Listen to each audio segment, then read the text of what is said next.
So today I need to restock my mayonnaise. So this is a really simple recipe and I'm going to show it to you all the way through because it really is very quick. So I've got the mayonnaise recipe here.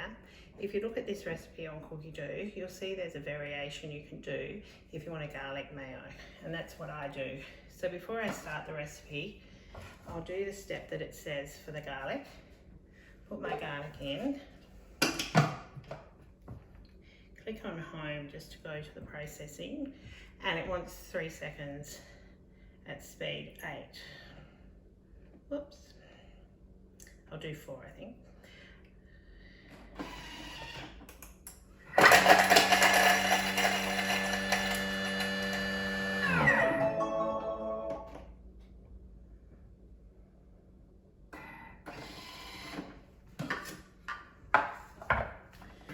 So then, hopefully you can see that a little bit, that's chopped my garlic. So I'll just put that down the sides. Smells good. Okay, and now I'll go back to the recipe, which unfortunately I forgot to bookmark, so we'll go back into my recipes and to my collections. I've got basics, and that's where I have my mayonnaise. So I'll click on start cooking. Come on.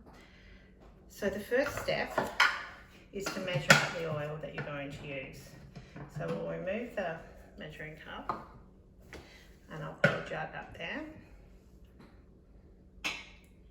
So we need to measure in the oil. So it wants 250 grams. I'm hoping I've got enough here.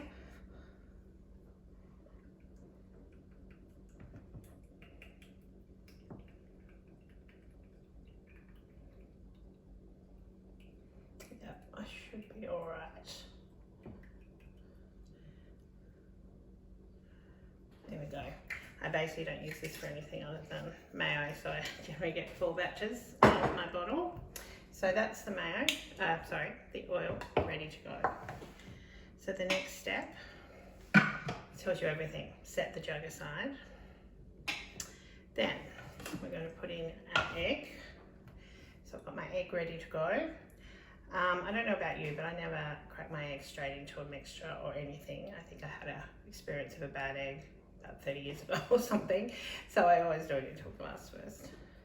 But up to you. So egg.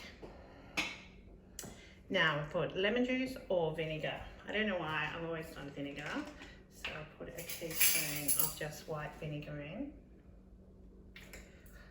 Slightly extra there.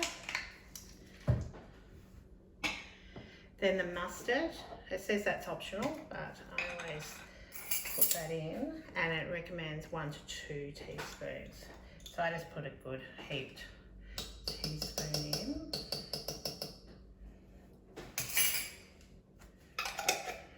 A little bit of pepper. And a little bit of salt.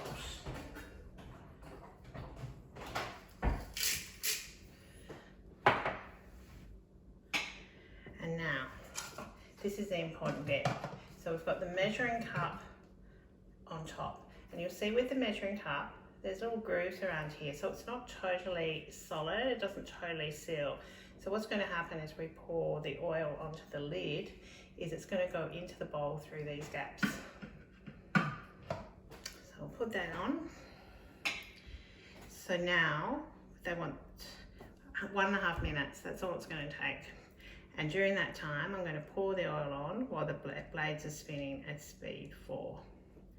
So we do that, and it clicks to the next step.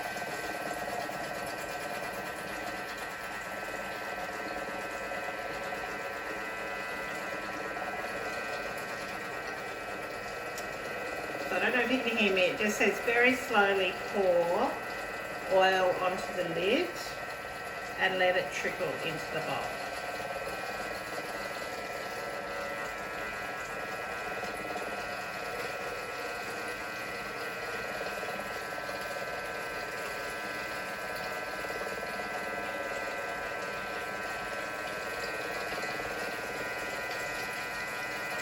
It does show at the top the time that has elapsed. Oops, I've gone back to that step, so that's fine.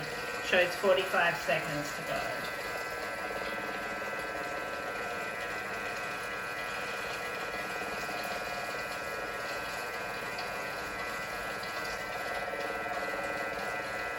Did you hear the sound change just a little?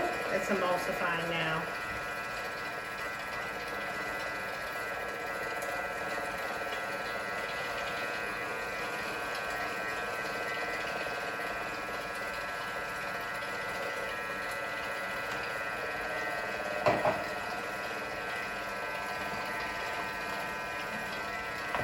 Just making sure.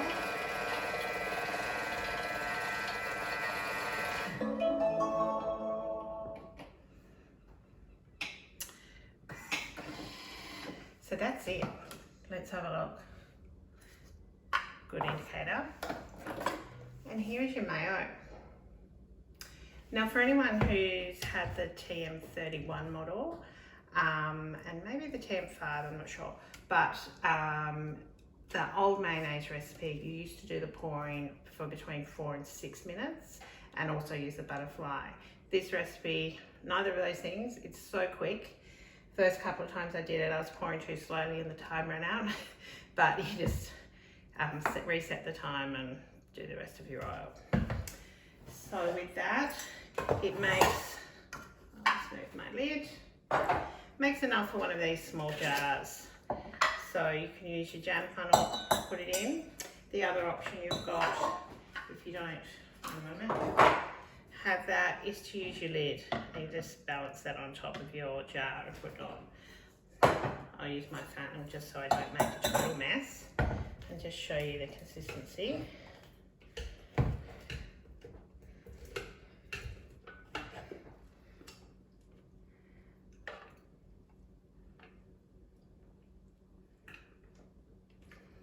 Looks good.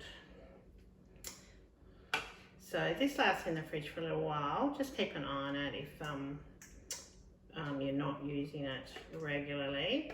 I tend to give some to my mum and then it's all used within a good amount of time.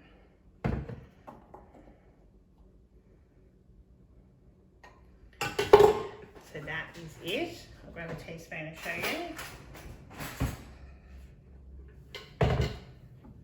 And there is your beautiful jar of thick mayo.